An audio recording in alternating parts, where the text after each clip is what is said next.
Dr. Rose coming, please.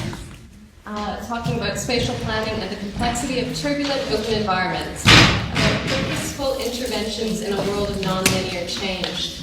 And you were already introduced, so I won't introduce you, but do you want to say a sentence about yourself to introduce yourself that's different from what was already said? You need to change the PowerPoint. Right, okay. How do we do this? Where am I? This one. You're recording. It's me. Right. I have no idea if this is the same title as you just announced. Okay, interesting. Because I made it up yesterday. But it's all right, we'll go with it. It keeps evolving. That's the point. It keeps evolving. Let me first, I've been introduced to say a few things. I am a true believer, really, but I'm not a fanatic. I don't care if you go along with me or not. Right? No. That's the part of a fanatic. Yeah. You're a fanatic. But I've said it now. That's not. Okay.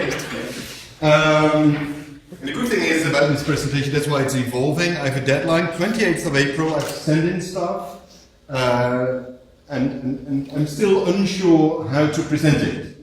So if this doesn't work, I will rephrase my paper entirely to make sure it works. So you're my testing audience. So let's start with saying a statement.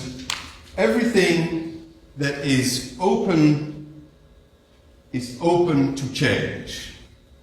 If that's the phrase we believe in, okay, or if that's the frame we're in to see the world, in that case, we see transformations everywhere, must be. But what I'm particularly interested in is not so much the bifurcations, the disruptions, the sudden changes, but if everything's open to change, it means that also these stable, relative stable periods should be in a process of transformation as well. And that's the whole thing. That's my point.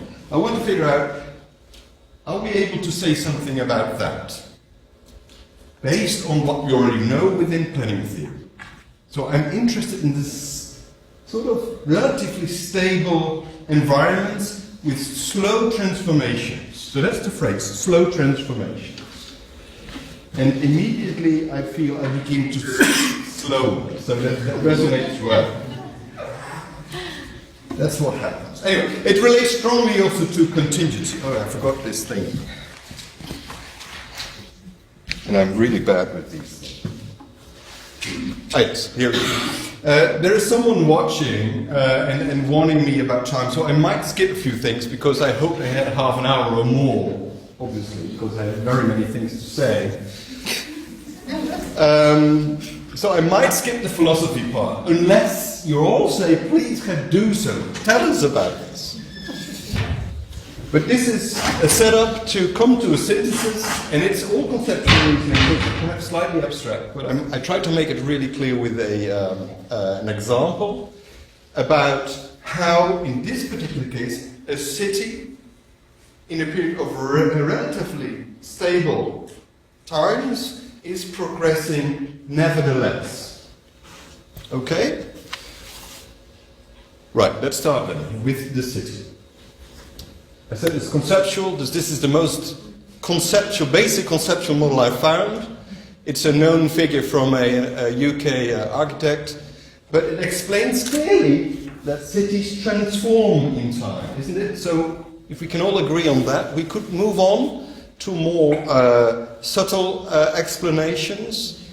This one, for example, this is the traditional academic way, just, adding up the various steps cities went through and motivated with all kinds of evidence, from crossing nodes on a continuum to marketplaces. And if you have a market, money goes around, so you build a wall around it because you need to protect it. After a while, you become innovative and you decide that cities are also a place for production and labor and so forth. And then we approach the 20th century, obviously, where almost every decade has a different label because it's an inspiring but also highly dynamic period. And in the end, of course, cities are centers where the global and the local meet. So we see jumps, transitions in time, but we can label them. We can label them because they stand for those periods that are relatively stable and through which cities express themselves. This is another model to show how cities jump. Of course, if countryside is turned into urban, it's quickly. There's the first order transition, but for us it's more interesting to look at the second order transition. And then indeed we see periods of stability followed by periods of fast change, which we like to call bifurcations of transitions. But that's more or less this. As I said, I'm interested not so much in the bifurcations. You have then to read my paper I wrote for Robert's book. That's about dynamic change. I'm into the periods in between, the rather stable periods. How to see this. And I'm beginning to discuss a model which relates to planning theory, which grasps planning theory as a way, I think we all know it, it's what I call the holy spectrum of planning, which explains the two extremes of planning theory, a technical rationale, a one true world, where we planners will solve everything you ask us to do, if it meets the criteria of certainty, obviously.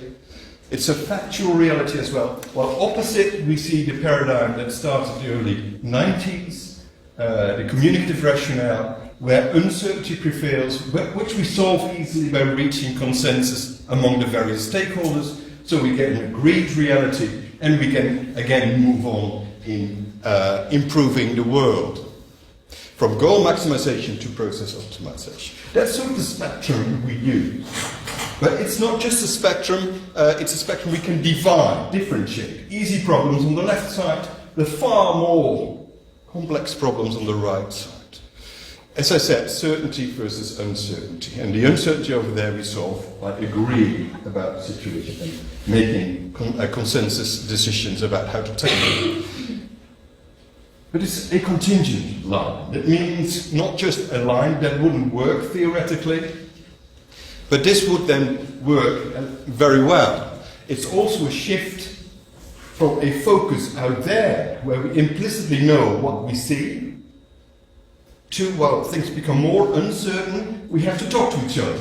We have to interact first. We have to find out together who is involved, who's the stakeholder, and how everyone is looking at the particular issue to reach consensus, the intersubjective interaction. So while things get more uncertain, we talk more to each other and we agree about something or not. Basically nothing new, because it is planning theory.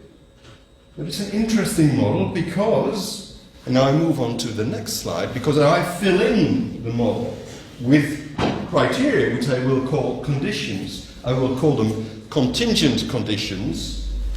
Planning theory shows an evolution itself. It started once upon a time, so in the 50s on the left side, but it evolved slowly to the right side, while we're now in disguise, not really knowing how to move on after we've embraced the communicative rationale. What's the following step?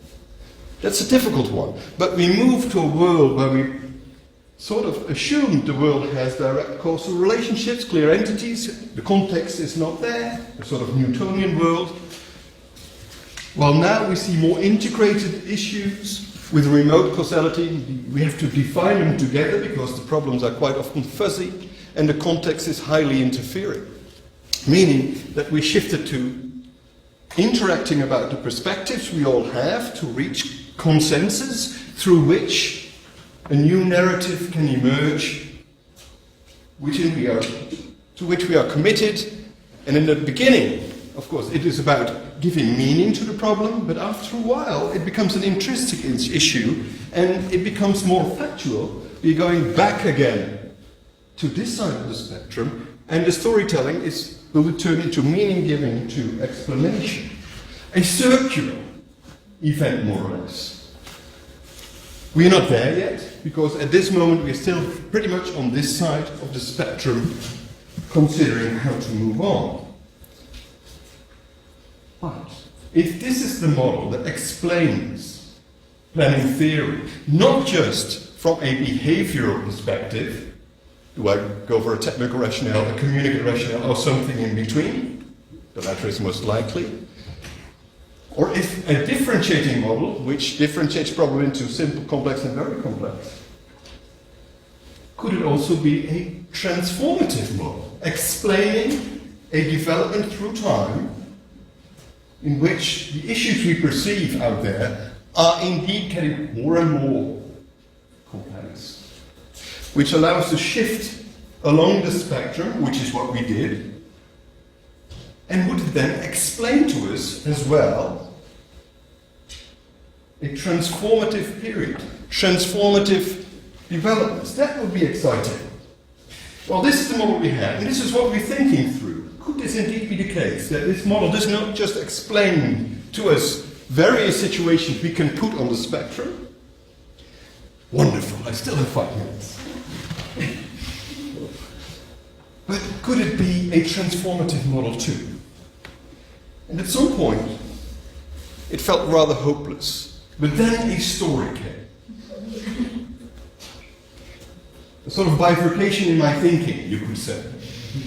And this story was quite exciting. It was a coincidence. I looked at, well, this is the man, Sander van der Leeuw.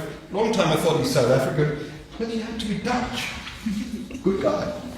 Dutch. But he's in Arizona State, and he was doing a lecture in, I believe it was Waterloo University. And I saw it by YouTube. And while I was listening to him, I was rethinking my own model, filling in the notions he was using in my model, but the notions he was using refer to settlements, settlement evolution. He's an archaeologist. And he was thinking through settlement development through time. And it somehow worked. It really worked. I had my model which told me an evolutionary trajectory through time. And that was cool. Of course, slow transitions, more or less stable, but progressive, transformative. What was his story? Let me explain this to you. If a society wants to settle, a settling society, it needs energy, obviously, and therefore it turns its focus to matter. But it also needs information how to turn the matter into energy. If this energy effluent, you have no problem and the settlement is fine. But at some point, you cut all your trees. At this moment it's the same with fossil energy. So at some point it's gone. You become creative because the energy consumption and the energy production is constrained. You move on to the right. That's precisely what he explained. You move on to the right, and then you come together as a community. Instead of routine behavior, you're going to rethink together how to create capacity to still be able to consume energy and to have a decent life in your settlement. He saw this as the engine of settlement evolution. So at the point that you start wondering about your energy, which is what we currently do today, you start thinking conceptually, and you generate ideas, hoping that the constraint situation right up presents all kinds of scenarios within which hidden is a solution to go forward to the next level. So you share your ideas, you come together and you get organized, generating these ideas and turn them into something that is innovative. And at some point you start learning together. First explorative, but then at some point it becomes prescriptive. At that point, then the lessons you've learned start paying off. And it goes through various stages. Not just one look, but at some point, indeed, you have your bifurcation, you go to another level. From a prehistoric site to a more organized settlement, but also from an industrial city to a post-industrial city. These jumps he explained nicely while going through this loop based on information, matter and energy. Getting obsolete, then you are sharing, organizing and trying to learn. It makes perfect sense. 1 minute. My goodness, where are we? Okay. This is very good on. In the jungle, 70,000 years ago, well, that's maybe slightly far back, but anyway, then he explained this story about settlements, the first settlements, and you see the cutting of trees started. At some point you have to reorganize yourself and try to get more energy further away, which means you increase your settlement, you increase your capacity, and you go organize also with infrastructure. It's quite a jump from this historic settlements to this, but you're still in the green jungle. But at some point you turn the green jungle into an urban jungle. And that's precisely what he explained based on this model. Of course, we move on, and you see ordering principles at various scales. This is the metropole. But all in all, and this is important in this model, and then I quit. The point of this model is it includes intersubjectivity. My time is up. And that's precisely the point of this model. It's not just object-oriented. You look outside and you see what's happening. It includes intersubjective reasoning. It includes us and thinking together, reaching consensus. And that's the interesting part of this model. It's the communicative part that is included. And therefore, I hope that this reasoning will sort of define what we call social complexity with regard to the more stable parts of the debate, the transitions that take place in a rather stable period, which should be the case if you believe that everything that is open for change. Well, thank you very much. That is my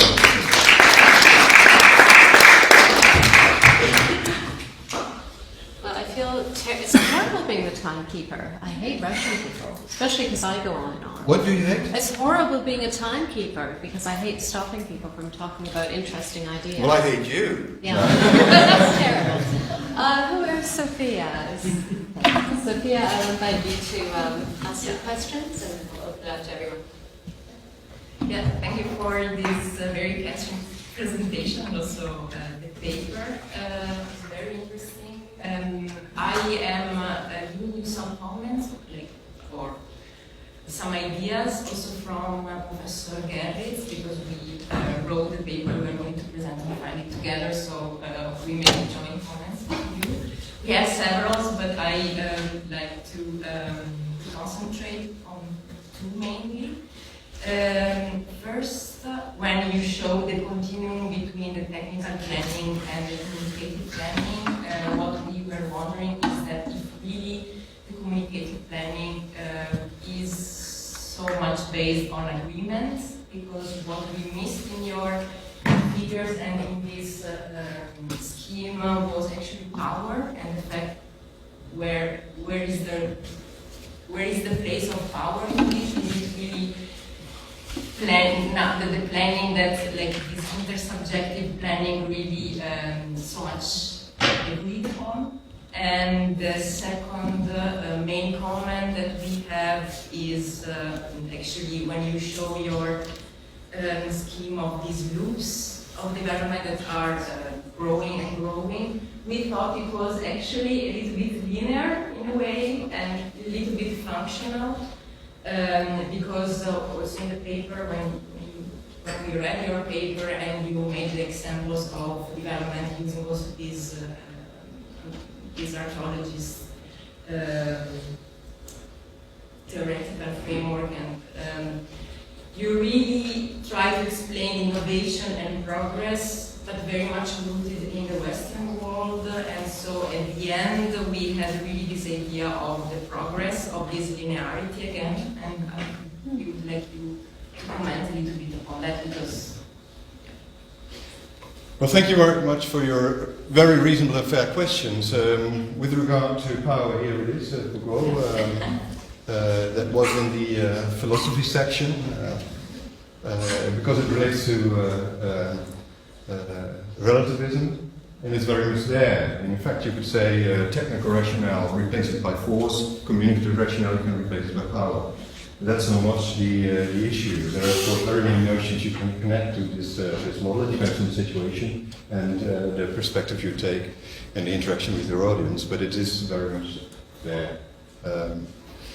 With regard to your second question, the linear part, this is an interesting one because I explained a bit about my perspective about transformative space with an environment that's relatively stable, assuming, given the fact that if everything is open, then everything should be open to change as well, it should progress in a way. But what comes out of this is, well, I went all the way to find Foucault, but the model explains that basically there is a contingency. And this contingency could be read as a sort of linear relationship. These are not my words, because what I believe in is, and now I have to go back to the model. Oh my, sorry about this, I always get headaches when people do this. Energy, matter and information is never balanced. But what the system will do is try to find the balance between the three. The same here, sharing, organization and learning. You try to find the balance as a collective, but what precisely is this balance? So what the paper says is you try to find a balance while you struggle on, while you try to progress. Every time when there is a sort of balance, you know, you believe you're healthy, but then you encounter again a break, mismatch, which is the common thing in this story, to transform, adapt, and that's the way you move on. If that's linear, so it could be. But what I try to say is, in this respect, when the situation is stable, you see a contingent relationship between affluent, constrained, elementary, composition, explicit, induced. So along the spectrum, it's sort of this contingency that is the condition under which the system moves on as long as the environment is relatively stable. Of course, if there's a perturbation, you get impact from outside, it disrupts this route, but this would then be the route. Which, if that is the case, is quite interesting, because that means that for relatively stable environments, transformation becomes sort of visible, even ahead. And that's an interesting thing. So you can think about the conditions under which a system might transform as a loop, and it tells you a lot about how it will progress. And that would be the power of the model, if that is the case. And it might seem that if the loop is being followed at the time, that is a sort of linear process, but in reality, of course, it might go the other way around as well. You know, it's not just progressing. It might also, you know, take a few steps back. And this is what we see out there. But this is the conceptual thing that indeed you could move along the line, which is also what we see, but then what do you encounter? What are the conditions under which this transformation will take place? And that is indeed the story. And that could be, yeah. But in this scheme, for instance, where would power be included? And would it be energy, matter, or information? Power is on this side. Yeah. You know, the sharing, organizing, learning is the intersubjective aspect. Power is an intersubjective aspect, therefore should be positioned over there. Would that be in routine if it was actors with a lot of power imposing routines then? Or if you say that these are contingent spectrums? Well, the power, this is, here it's all implicit, a given, and you're not really that much bothered about it. It's a given, and you come to, well, what it says here, axiomatic behavior or technical rationale. You're very much focused again on what you see out there, the oriented perspective, or the object-oriented perspective. But here, that's a different thing. Here, you're dealing with each other. The situation is therefore on this side of the spectrum as such that you have to deal with each other, which means that power relations, hierarchy, and these kind of things do matter. But also trying to find a balance in how to move on. That can be a balance which is maybe pretty uncomfortable, but the model doesn't care. The model is neutral. It's us that say, wait a minute, if this is the route, and the power relations end up in a weird way or in an uncomfortable way, okay, then step outside and say, if this is the sort of spontaneous autonomous trajectory, we might decide we interfere. Because we're still humans. That's what we can do. We can interfere. Question. The only thing I was going to ask, I like this, it relates to some other stuff that I've been looking into. But where is, so you talk about perturbation, all of a sudden something external occurs and then that shocks the system. Where is crisis or collapse in this? So obviously the archaeologists would say, well, some societies vanish and die. Yeah. Where would you see that in this? Oh, this is painful. Oh, this is... Sorry, I have aspirin with me.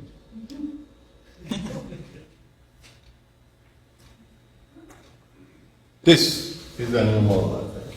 We've discussed this model here. This is the period of relative stability. But at some point you get a perturbation. And the system certainly bifurcates. From this point, where you have no influence anymore on the system because it's the context interfering and your constant factors are suddenly changing. They become variables. So the system goes whatever, the duck, go in all kinds of directions. Another model. Sorry about that, but there we need another model. Because this model, what I've explained, basically it's the robust basis of this model. Because you see this one is back effectively here, but this is now becoming theoretical. Here we see contingent conditions, which you can say from straightforwardness to fuzziness.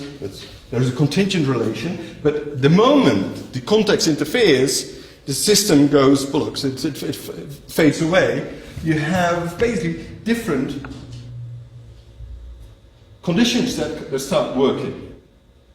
They do something completely different with the system, and the robustness of the system, which is basically explained here, positioned here, the robustness of the system will diminish. Depending on the impact of the context, it will diminish a lot, or just a little bit. But enough to reposition it. You go into bifurcation, at that moment, the dynamics increases. If you can see it from behind, the yellow blocks are increasing. That's the dynamic part. They take over till they find, again, solid ground, a good fit with the environment, a good fit internally.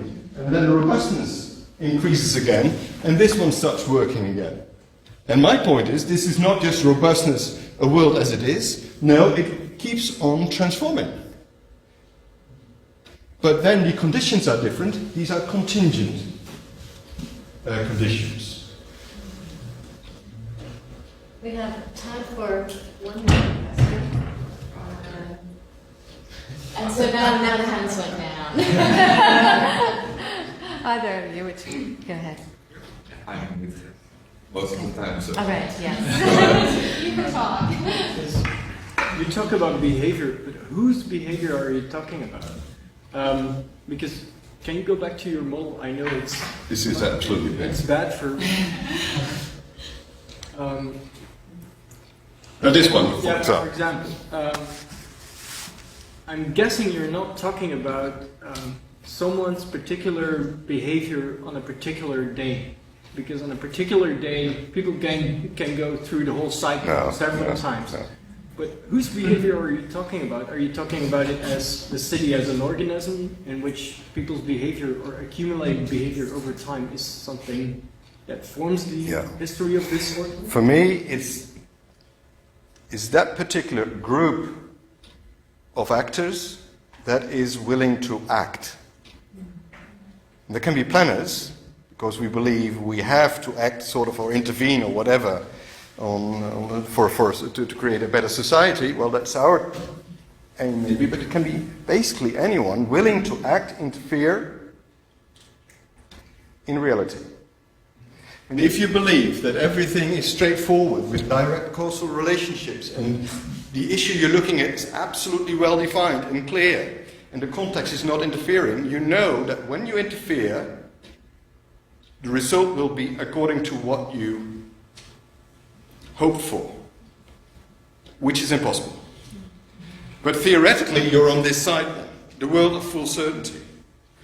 The moment the world is completely uncertain, the actors willing to interfere because they see that the situation is not to their liking and there is a perceived problem, in that situation, they will meet together, the stakeholders, for example, try to define the situation together, see how much they have in common, and out of that, if there is a consensus, the next step will be who will take what kind of responsibility to indeed interfere, based on an agreed reality. So it's the group of people willing to interfere.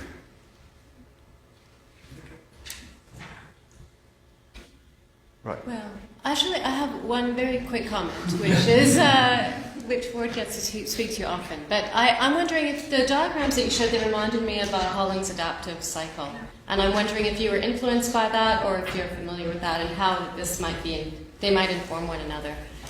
Holling is an ecologist. Yes, and he has a series of diagrams that talk about the sort of cycle. They're great models. Yes. I'm just wondering whether this was informed by it or whether you've looked at comparing them. The thing is, I'm struggling with Holling's panarchy model. Yeah. And why? Because it is connected to... Basically, he did it on research on forests. Forests, if we as planners, what we did in the past with forests, we built a fence around it because the green part of our society want to protect the forest. Okay, but if you do that, the forest, without doing anything, will go down because it will not regenerate in a strong way. Throwing it completely open and have a barbecue every weekend in the forest is also not good for the forest. So his point is, if you have a semi-open forest, semi-open, which means relatively closed in our understanding, then the forest will burn down every so often, but not every weekend, but say every 100 years, and it will come back stronger. Now, in our society, look at Ghent, which we now know is a highly complex environment. It's also a multiple complex environment. It's not a forest. It's not just this ecosystem that relates to this particular forest, which won't go or whatever. No, we are in a multiple, dynamic, complex environment where you can have various perspectives on just one particular case. And that is so exciting. And therefore, the panarchy model is limited. And we're looking for other means to perceive or to understand a social complex issue in the urban. Right. Thank you so much.